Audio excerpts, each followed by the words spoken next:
Happy Saturday, everyone, and welcome to Tea Cup Philosophy, the virtual tea party that helps us explore various different life mysteries using philosophical thought. So, today I want to backtrack slightly, but bear with me because this, I believe, will help us to shape better arguments. What I want to do today is go back over some philosophical terms. So it sort of slots back into the introductory bit that I did. So I did a few podcasts in the beginning to help with a little bit of introduction to philosophy. But I didn't really do a glossary of different terms, and I think this might help you and I to make sure we've got our terms correct. So today I'm going to go and do an 18-point glossary with philosophical terms, and I'm just going to touch back over the 5 different fields of philosophical thought so we can look at some examples of how these terms might be used in text and in context, obviously. So, yeah, there we go. So, let's start our teacup philosophy podcast for today and have our little virtual tea party. So, we're going to recap over the 5 traditional philosophies of thought. And the first one is metaphysics, which is the study of reality and existence. So here we could pose a question such as, is reality only as we can see, or is there more beyond the physical world? And you know, this is something I'm really interested in. I love the whole metaphysics side of things. The second one is epistemology, and this is a study of knowledge. It's around nature, it's around sources, it's around our limitations. And a question for here could be, how can we know for certain that any memories that we have got are reliable? And this is based on where we have our knowledge from and our experiences and our sources. And it's a bit of a rabbit hole, epistemology, I think, of though it all is. Number 3 is logic. So the study of correct reasoning and argument structure. So for here, you could use paradigms as an example of how you can look at different argument structures. So deductive reasoning depends on the underlying paradigm or assumptions we accept. So that means by getting rid of reason, only depends on the underlying paradigm or assumptions that we sort of accept in ourselves. So a question could be, if all humans are mortal and I am human, then I must be mortal. And it's sort of like saying, does that actually fit as how it works? Is it a paradigm? Is it true? You know, and it's about understanding that reasoning and that argument structure. I've gone way deep on logic because it's something that I really don't do much of, to be honest, but I really need to delve into that a little bit more. Ethics, one of my favourites. So it's the study of morality, right and wrong. So example question here would be, is it always wrong to lie? Even if it's a little white lie or a big black lie, is it wrong to lie? Even if it's to do something crucial like save a life. And there's all sorts of like ethical paradigms that shape which actions we might consider as morally right. Okay, and then the last one is aesthetics, which is the study of beauty, art, and taste. So here you could ask a question, is art valuable only if people find it beautiful? Or does it hold value on its own? So you could think of a picture and you can think that picture is valuable because such and such painted it. Or that picture is valuable because it's expensive to make. Or that picture is valuable because it's just oozes beauty. So this is where you can start of thinking about where beauty is derived from, how it's made, how people view something. And that's the sort of 5 traditional fields of thought which we looked over before, but I just wanted to recap when I go into the 18-point list of our glossary. And this is designed to help anybody who's refreshing into philosophy or any beginners. So, number 1, ontology. This is what kinds of things exist. And for example, do numbers exist independently of us, or are they just human interventions? That's the sort of thing you can look at with ontology. So free will, the belief that humans can make genuine choices. So here free will could fit into context of if all our actions are influenced by biology and environment, are they truly free?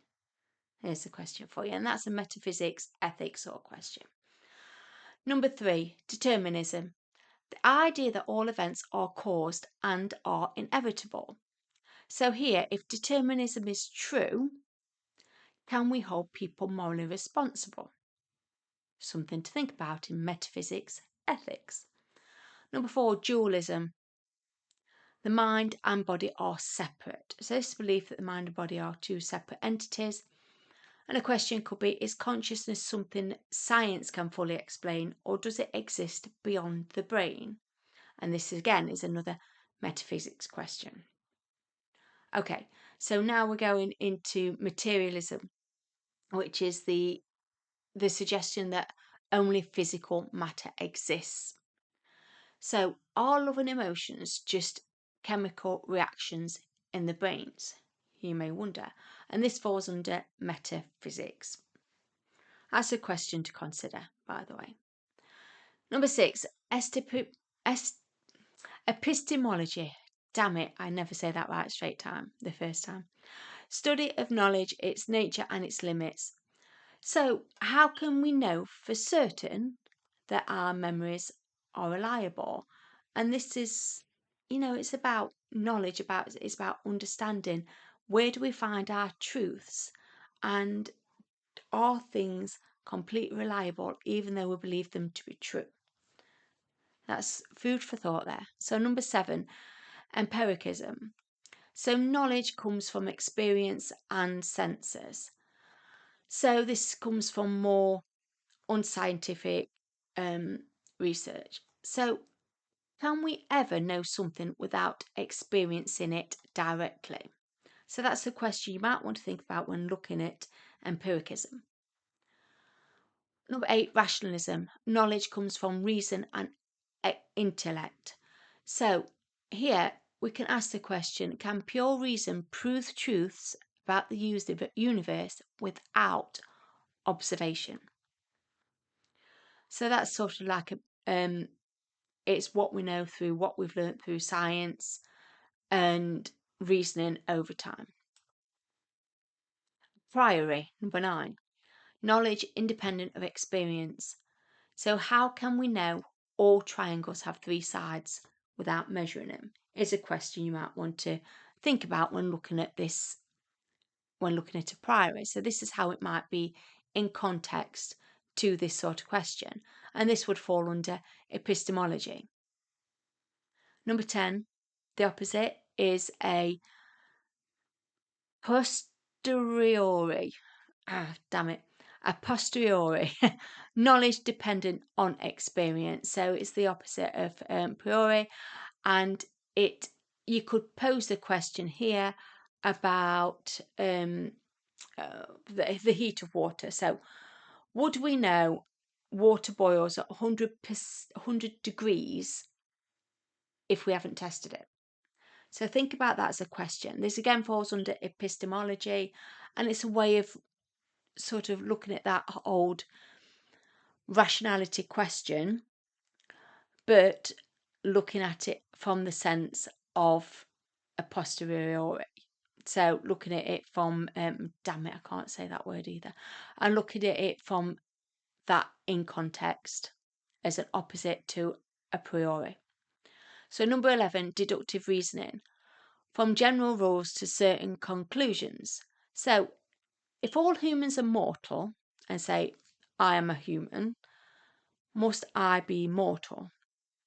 So it's sort of like looking at a paradigm of suggestion here, and if it can be proved that just because I'm human, I'm not mortal, or if the argument would be that, then would it create a paradigm? And it's thinking about how deductive reasoning, so taking away reasoning, can form conclusions. So opposite of that is inductive reasoning. So this is from observations to general conclusions. So for example, if the sun has risen every day, will it rise tomorrow? Now that might seem logical that it will rise, but how do we actually know? And this is where logic and epistemology form together different arguments. Number 13, skepticism. So this is where there's a doubt about any certain knowledge. I find skepticism absolutely fascinating. But here's the question that you may want to consider. How do we know we are not dreaming right now? Oh, this is very deep. How do we know? And this falls under epistemology the majority of the time. Number 14, deontology. So this is where morality comes from following rules.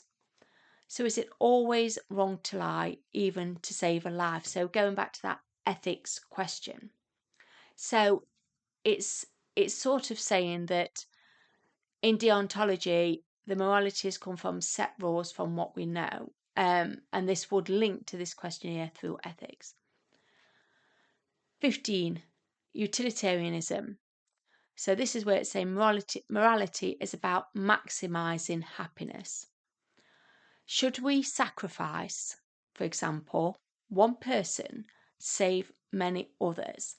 And there is the thought experiment you can do within this, and I'm going to look at that in another time, and where you put yourself into situations where you have to decide whether it is more important to look after the whole of a number rather than the smaller amount, or is it more sort of ethical to look at the good of the smaller amount than the bigger amount? It's that balance of the morality, and this is the questions that I find really interesting in ethics. But I'm going to look at that.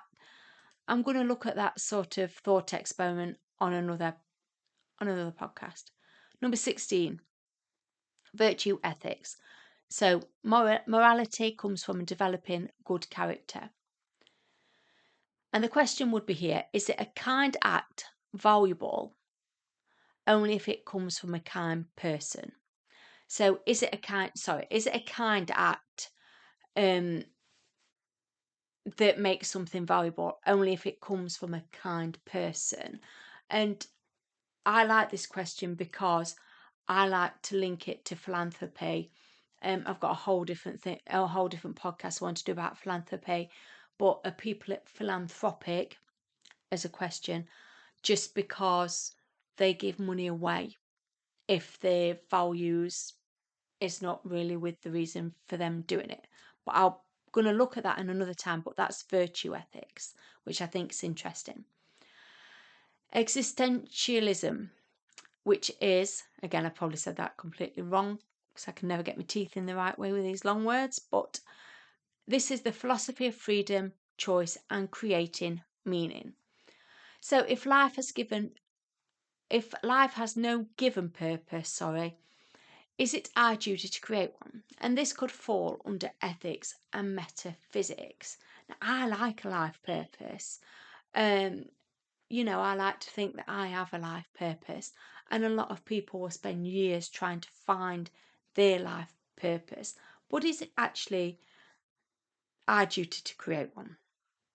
And this is all sort of like important question of why we're here, and it links to ethics and metaphysics in questioning ourselves and our morality and why we're actually here in the first place and our existence.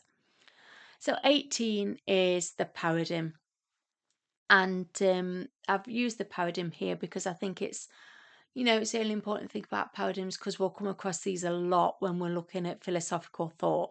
So, a paradigm is a framework or model for interpreting knowledge in evidence. It's our philosophical paradigm. If our philosophical paradigm assumes all humans are mortal, then does it necessarily follow that I must be mortal? So, going back to that question we did earlier when we looked at logic. And it's interesting because this is where your paradigms would come in, because you'd look at it in sort of like in different ways of thinking. If two things are true and one thing is not, it's a sort of paradigm, and could things be true at the same time? It's a way of looking at things from a different thought process to really narrow down an argument. So, yeah, that's the end of my list, my glossary. I hope you found it useful. If something doesn't sit right and you have questions about it, then please drop a comment or send me an email. I'll happily like to look at this for you. If there's one part that interests you more than another, then let me know. But thanks for listening today. And I'm sorry if you didn't want another introductory, so you might want to park that up and look at it another time. But I did think it might be helpful to go back to this at some point and look at some key terms that will help you on your philosophy journey. So that's it today. Thank you for listening, and hopefully I will speak to you soon, and I'll be around and hopefully within the next week with another podcast. And I'm going to think about something quite juicy for the next one, to get your philosophical thought going for the next tea party. I'll speak to you later. Thanks.